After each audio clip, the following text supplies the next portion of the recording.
Universitas PGRI Semarang akan menampilkan video pembelajaran daring tentang teks hikayat kelas 10 SMK Asa'idiyah 2 Kudus.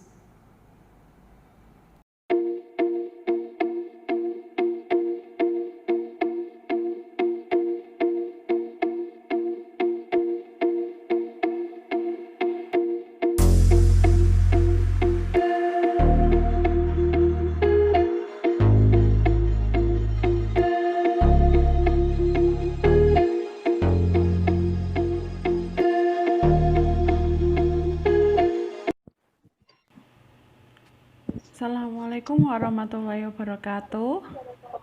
Waalaikumsalam. Selamat pagi anak-anak. Pagi, Bu. Semangat, Bu. Santri sehat SMK hebat. Baik, terima kasih anak-anak. Baik, tadi Bu Desi sudah mengecek kehadiran kalian. Kalian sudah mengisi semua, terima kasih. Untuk mengawali pembelajaran pagi hari ini, silakan Aida memimpin doa terlebih dahulu. Untuk memulai pelajaran hari ini, berdoa mulai.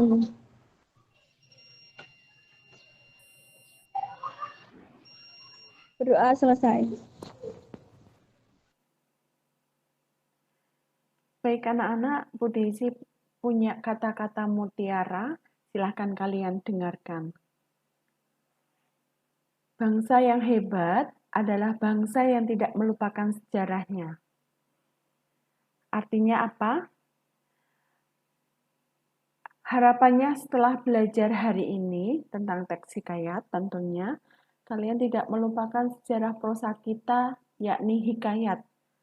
Kalau hari ini kalian hanya mengenal sebuah cerpen dan novel, maka ingatlah masa lalu kita juga memiliki hikayat. Yang hikayat itu adalah konsumsi masyarakat dahulu.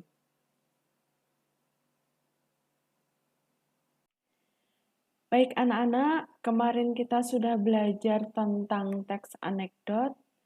Hari ini kita masuk di materi baru, jadi kita akan belajar tentang hikayat.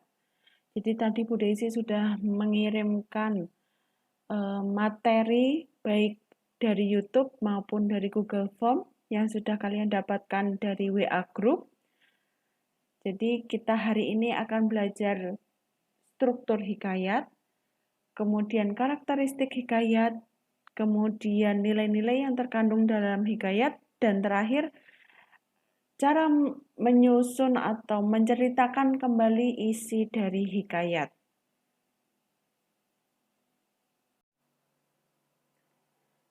Tujuan pembelajaran pada pagi hari ini yaitu kalian diharapkan mampu mengidentifikasi struktur, mampu mengidentifikasi karakteristik, dan mampu mengidentifikasi nilai-nilai yang terkandung dalam hikayat.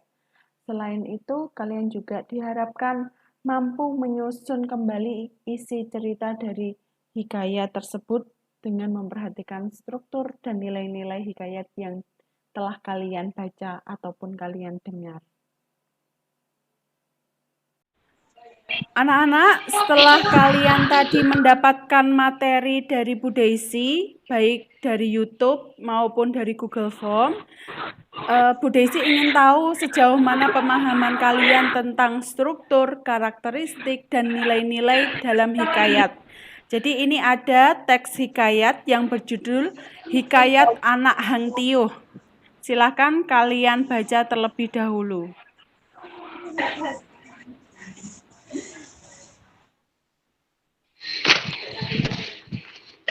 Baik anak-anak, untuk struktur hikayat sebelumnya, ada berapa struktur hikayat? Ada 6. Apa saja bisa disebutkan?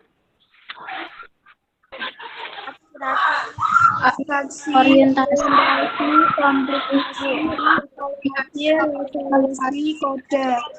Baik, Ibu ulangi. Jadi untuk struktur hikayat ada abstraksi, ya, Ada abstraksi, orientasi, komplikasi, evaluasi, resolusi, dan kode. Baik. Coba untuk struktur abstraksi, ada yang bisa menjawab terletak di mana di hikayat anak Hang Tiuh ini? Paragraf pertama, Bu.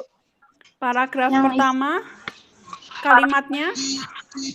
Kalimatnya singkat cerita, hiduplah di suatu desa pasangan Ahmad dan Dang Mumun. Mereka mempunyai anak laki-laki yang bernama Hang Tiuh. Baik, terima kasih jawabannya. Jadi tepat sekali untuk letak abstraksi, letaknya di paragraf pertama, kalimat 1 dan kalimat 2 ya. Jadi kalimatnya begini, singkat cerita, hiduplah di suatu desa pasangan Hang Ahmad dan Dang Mumun. Mereka mempunyai anak laki-laki yang bernama Hang Tiuh. Terima kasih. Selanjutnya untuk struktur kedua, orientasi terletak di paragraf keberapa? Kalimat kedua paragraf pertama. Lanjut untuk struktur ketiga, komplikasi terletak pada paragraf berapa? Paragraf ketiga. Paragraf ketiga. Dibuktikan dengan kalimat? Keesokannya, Hang Tiuh membantu ayahnya membelah kayu sebagai persediaan untuk di rumahnya. Di waktu bersamaan, secara tiba-tiba datanglah para pemberontak akan membunuh semua warga desa. Dengan demikian, banyak warga yang panik dan menyelamatkan diri. Tetapi berbeda, si pemuda itu masih tetap sibuk untuk membelah kayu. Baik, terima kasih. Jadi untuk struktur komplikasi terletak pada paragraf ketiga. Jadi komplikasi ini membahas tentang urutan kejadian atau muncul adanya suatu kejadian. Nah, ini mulai ada kejadian di paragraf ketiga, yaitu dibuktikan dengan kalimat, keesokannya Hang Tiuh membantu ayahnya membelah kayu sebagai persediaan untuk di rumahnya. Di waktu bersamaan, secara tiba-tiba datanglah para pemberontak akan membunuh semua warga desa. Begitu ya untuk struktur komplikasi. Lanjut untuk struktur evaluasi terletak pada paragraf keberapa? Paragraf kelima, kalimat pertama, Bu. Paragraf kelima, kalimat pertama. Untuk struktur evaluasi, evaluasi ini muncul puncak dari sebuah permasalahan. Tepat sekali tadi jawabannya terletak pada paragraf kelima, kalimat pertama. Jadi dibuktikan dengan kalimat, para pemberontak mencoba menusuk perut Hang Tiuh dengan keris, tetapi pemuda itu berhasil menghindarinya. Jadi ini mulai ada puncak permasalahan. Permasalahannya apa? Si pemberontak ini akan menusuk perut si Hang Tiuh. Baik, terima kasih. Untuk struktur kelima ada resolusi terletak pada paragraf keberapa? Kalimat pertama. Paragraf ke-6 kalimat pertama. Jadi resolusi itu membahas tentang memberikan adanya solusi dari puncak permasalahan tadi. Nah, dibuktikan dengan di paragraf ke-6 yaitu karena kejadian tersebut, semua warga menyebarkan berita Hang Tiuh yang berhasil mengalahkan pemberontak sudah tersebar ke seluruh penjuru negeri. Jadi tadi dievaluasi atau puncak permasalahannya Hang Tiuh yang akan ditusuk tetapi berhasil untuk menghindarinya, dan solusi dari puncak permasalahan tadi yaitu resolusi terletak pada pembuktian di kalimat karena kejadian tersebut semua warga menyebarkan berita Hang Tiuh yang berhasil mengalahkan si pemberontak. Baik, terima kasih. Terakhir, struktur kode terletak pada paragraf ke-8. Dibuktikan dengan kalimat Raja Bintang menjadi muda lalu menyuruh para pengawal untuk membunuh Hang Tiuh. Jadi itu tadi ya, Bu Desi sudah membahas struktur pada hikayat anak Hang Tiuh. Tadi ada struktur abstraksi, kemudian ada orientasi, ada komplikasi, ada evaluasi, ada resolusi, dan terakhir ada kode. Baik anak-anak, setelah tadi kita membahas tentang struktur hikayat, sekarang kita bahas tentang karakteristik hikayat anak Hang Tiuh. Coba dengarkan Bu Daisy. Ada bulan turun dari langit dan bersinar di atas kepala Hang Tiuh. Kalimat tersebut termasuk karakteristik hikayat apa? Kemustahilan. Kemustahilan. Ya. Ada yang lain selain kemustahilan? Tidak. Lanjut. Kata Hang dan Dang. Jadi ada Hang Ahmad dan Dang Mumun. Itu masuk ke dalam karakteristik hikayat bagian apa? Anonim. Anonim, betul? Iya, anonim, Bu. Kata Hang Ahmad dan Dang Mumun.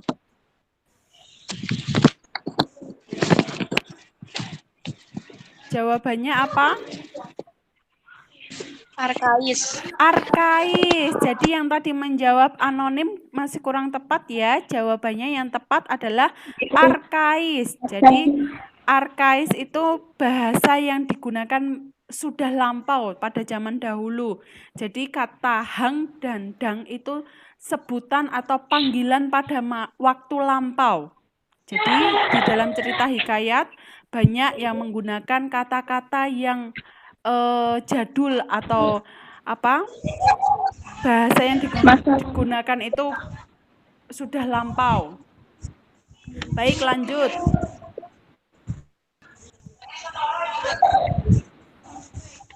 Coba kalian dengarkan ini.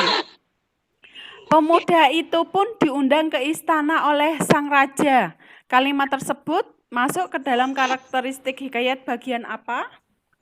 Istana sentris. Istana sentris. Kenapa kok bisa istana sentris? Karena kejadian tersebut, semua warga menyebarkan berita Hang Tiuh yang berhasil mengalahkan pemberontak sudah tersebar ke seluruh penjuru negeri. Yang lain yang ingin menjawab? Kenapa kok bisa istana sentris? Sudah jelas ada kata istana sentris. Dengan kalimat tadi, pemuda itu pun diundang ke istana oleh sang raja. Kenapa kok bisa istana sentris? Karena hikayat hemat antar kerajaan. Baik, tepat sekali. Jadi yang tadi menjawab untuk kalimatnya masih kurang tepat dan sekarang sudah tepat. Kenapa kok bisa masuk dalam karakteristik hikayat bagian istana sentris? Karena di dalam kalimat tersebut terdapat kata istana yang kita tahu bahwasanya karakteristik hikayat salah satunya ada istana sentris. Jadi istana sentris itu hikayat yang bertema atau berlatar kerajaan. Satu lagi untuk karakteristik hikayat, coba kalian dengarkan. Hang Tiuh menancapkan kapak yang ia genggam tepat di kepala pemberontak tersebut dan pada akhirnya pemberontak tersebut mati di hadapan Hang Tiuh. Kira-kira masuk ke dalam karakteristik bagian apa kalimat tersebut?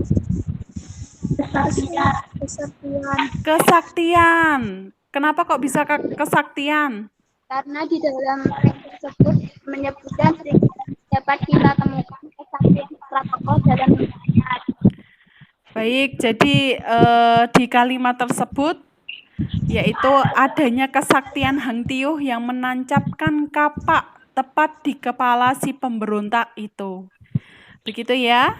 Jadi di dalam karakteristik hikayat anak Hang Tiuh ini kita temukan ada karakteristik kemustahilan, kemudian kesaktian, kemudian istana sentris, dan ada arkais. Baik, kalian tadi sudah belajar nilai-nilai hikayat. Coba kalian ada berapa nilai-nilai hikayat? Ada 3.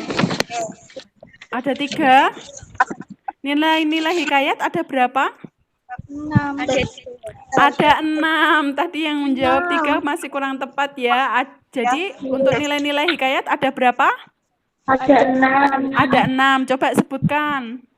Nilai agama, Nilai moral, nilai sosial, nilai budaya, nilai estetika, nilai pendidikan atau Baik. edukasi.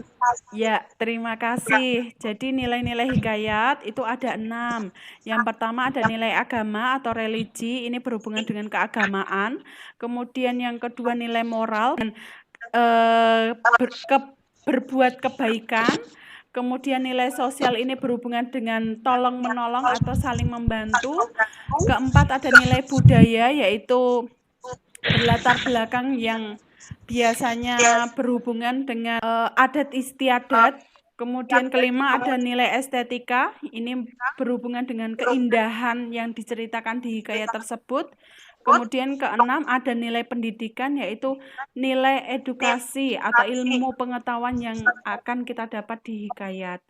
Baik, coba kalian dengarkan Bu Daisy. Nanti kalian analisis nilainya. Dengarkan ya. Keesokannya, Hang Tiuh membantu ayahnya membelah kayu sebagai persediaan untuk di rumahnya. Kalimat tersebut masuk ke dalam nilai hikayat apa? nilai hikayat Sosial. Tepat sekali. Kenapa kok bisa nilai sosial? Karena Hang Tiuh membantu ayahnya membelah kayu. Baik, terima kasih karena Hang Tiuh sudah membantu ayahnya membelah kayu sebagai persediaan untuk di rumahnya. Baik, Bu Daisy lanjutkan. Masih dengar suaranya Bu Daisy ya? masih dengar. Ya. Baik, kalian dengarkan kalimat berikut ini. Allah yang Maha Kuasa melindungi pemuda yang tidak bersalah tersebut. Kalimat tersebut masuk dalam nilai hikayat apa? Nilai hikayat Agama. Kenapa kok bisa agama?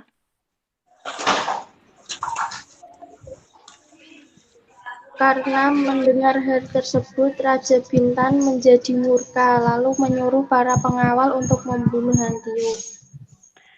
Baik, ada yang lain? Jawabannya? Karena menyangkut nama Tuhan. Karena menyangkut nama Tuhan. Baik, terima kasih. Jadi untuk nilai dari kalimat Allah yang Maha Kuasa melindungi pemuda yang tidak bersalah tersebut masuk dalam nilai religi atau agama. Kenapa kok bisa nilai religi atau agama? Karena di kalimat tersebut menyebutkan nama Tuhan, yaitu Allah. Terakhir,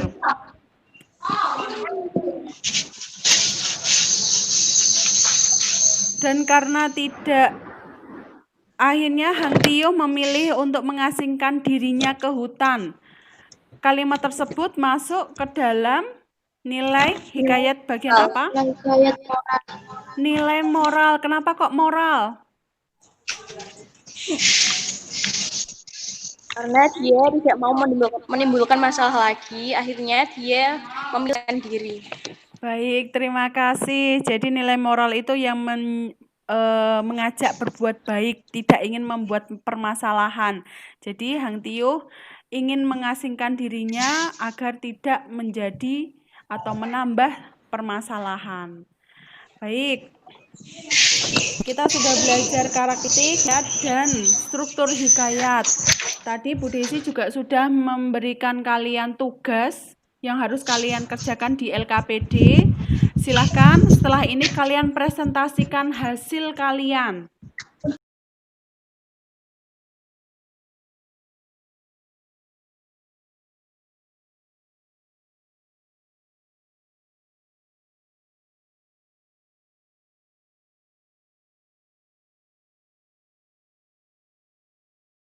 Ya, sudah siap untuk hasilnya?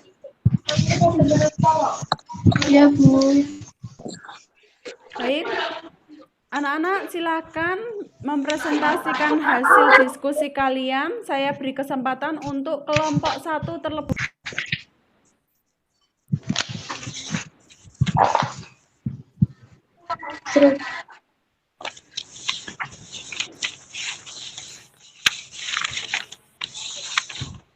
Silakan kelompok 1. Struktur orientasi, kutipan teks, Abstraksi maka dulu ya. Oh, iya Bu. Ya, yuk silakan. Struktur abstraksi, kutipan teks, data maka berapa lamanya masyhur pun berasa. Kata kalimat terdapat kalimat pertama, paragraf pertama. Kemudian struktur orientasi, kutipan teks. Maka pada suatu hari adalah 2 orang laki istri berjalan. Letak kalimat terdapat pada kalimat kedua paragraf pertama.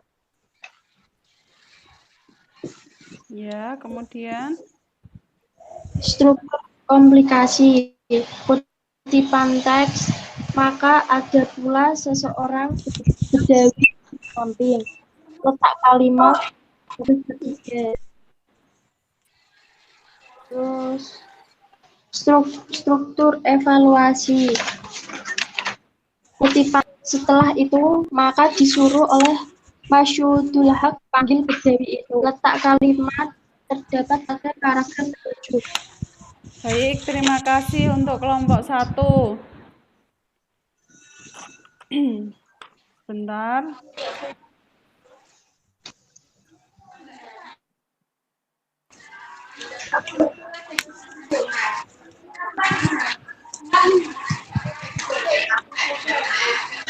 Silakan mempresentasikan hasil diskusinya.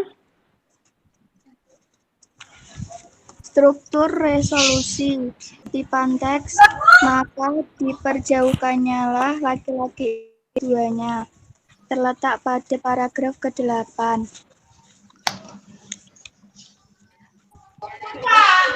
Struktur kode, kutipan teks, maka disuruh oleh jauhkan laki-laki bedawi itu. Terletak pada paragraf ke-9. Lanjut untuk kelompok 3 akan mempresentasikan hasil diskusinya. Untuk nilai religi, kutipan teksnya, berbuat baiklah kepada Tuhan, melarang berbuat dosa. Berbuat baiklah kepada Tuhan, melarang berbuat dosa. Kita harus selalu bersyukur atas apa yang telah diberikan oleh Allah. Baik, lanjut. Selain nilai religi, apalagi yang terkandung di dalam hikayat perkara si bungkuk dan si panjang? Nilai moral. Ya, silakan. Jangan sekali-kali kita memutarbalikkan fakta. Kemudian, Sebagai manusia, kita hendaknya bersikap bijaksana. kemudian selain ini masih ada lagi yang ada di dalam hikayat perkara si bungkuk dan si panjang. Nilai sosial. Ya, silakan. Kutipan teksnya, sebagai makhluk hidup harus saling tolong-menolong. Sebuah kesalahan pastilah akan mendapat sebuah balasan. Baik, terima kasih. Selain nilai religi, moral, dan sosial, masih ada lagi? Cukup. Cukup, baik, terima kasih. Terakhir, kelompok 4, silakan mempresentasikan hasil diskusinya. Inti cerita dari cerita hikayat perkara si bungkuk dan si panjang adalah pasangan suami istri yang ingin menyeberangi sungai. Karena takut tidak tahu kedalaman sungai itu, tibalah si Panjang bernama Badawi yang ingin membantunya. Namun hal tidak terduga bahwa sang istri tergoda dengan Badawi si Panjang. Akhirnya kemesraan mereka berdua diketahui si Bungkuk, suami dari sang istri. Setelah kedapatan kemesraan, akhirnya Badawi dan istri si Bungkuk dibawa ke kepala dusun untuk mendapatkan pemecahan masalah ini. Akhirnya mereka berdua mengakui bahwa apa yang sudah dilakukan adalah salah besar. Baik, terima kasih. Kita beri tepuk tangan untuk kalian semua dulu. Baik, terima kasih. Ibu Akadi, diskusi kalian sudah bagus, sudah benar. Terima kasih, kalian hebat, luar biasa. Jadi, di dalam hikayat perkara si Bungkuk dan si Panjang, untuk abstraksi struktur yang pertama terletak pada kalimat pertama paragraf pertama, yaitu pada kalimat hatta maka berapa lamanya Mas Dullah pun bersalah, itu ya. Kemudian untuk struktur kedua orientasi terletak pada kalimat kalakian maka bertambah cerdiknya akalnya itu. Struktur ketiga ada komplikasi terletak pada paragraf ketiga dibuktikan dengan kalimat maka ada pula seorang bedawi duduk di seberang sana sungai itu. Maka kata orang itu, "Hei Tuan hamba, seberangkan apalah kiranya hamba kedua ini."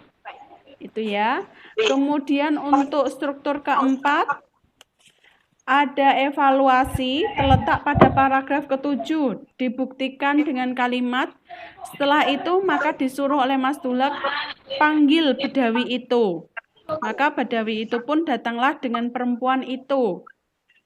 Jadi di struktur evaluasi ini solusi dari permasalahan tadi. Kemudian struktur kelima ada resolusi, yaitu terletak pada paragraf ke-8. Dibuktikan dengan kalimat, maka diperjauhkannya lah laki-laki itu keduanya. Maka kata perempuan itu, si Panjang itulah suami hamba. Maka kata Mas Dullah, jika sungguh itu suamimu, siapa menantu laki-lakimu dan siapa mertua perempuanmu. Dan akhirnya mereka ketahuan bahwasannya dia itu mereka berdua berbohong. Kemudian struktur terakhir, koda, bagian penutup terdapat pada paragraf ke-9, dibuktikan pada kalimat setelah itu maka dipanggilnya pula orang tua itu, maka Mas Dullah, "Hei orang tua, sungguhlah perempuan itu istrimu sebenar-benarnya." Jadi akhirnya di akhir cerita itu di bagian koda akhirnya Mas Dullah pun mengakui bahwa si istri itu adalah istri dari si Bungkuk atau si orang tua.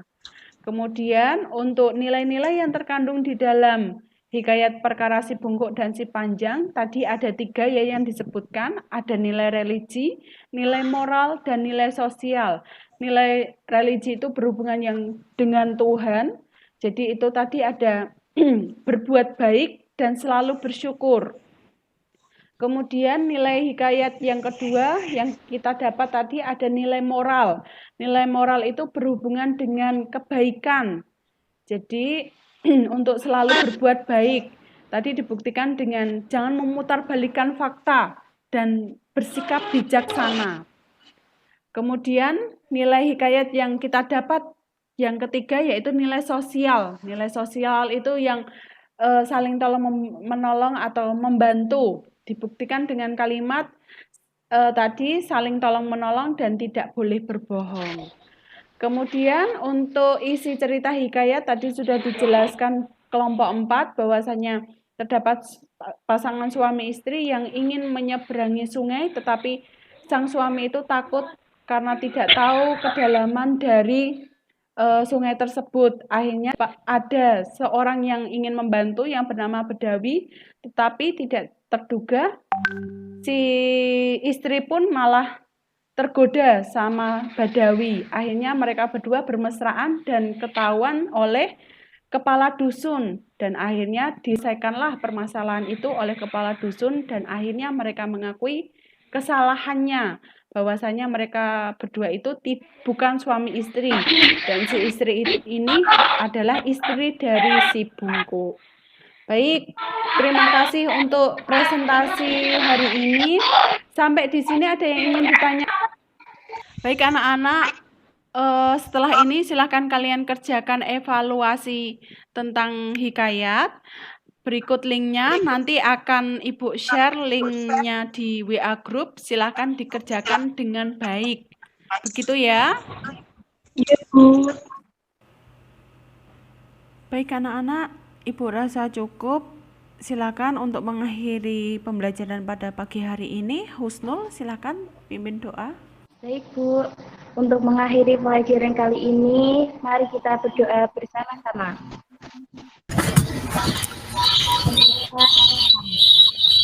Baik, terima kasih. Anak-anak, apabila kalian tidak ada kepentingan untuk keluar dari pondok, Ibu harap kalian tetap di dalam pondok karena kita masih dalam masa pandemi. Jadi silakan tetap menjaga protokol kesehatan, cuci tangan, dan tetap menggunakan masker. Siap, Bu. Ya. Baik, Ibu rasa cukup. Terima kasih untuk pembelajaran pada pagi hari ini. Sekian, wassalamualaikum warahmatullahi wabarakatuh. Waalaikumsalam warahmatullahi wabarakatuh.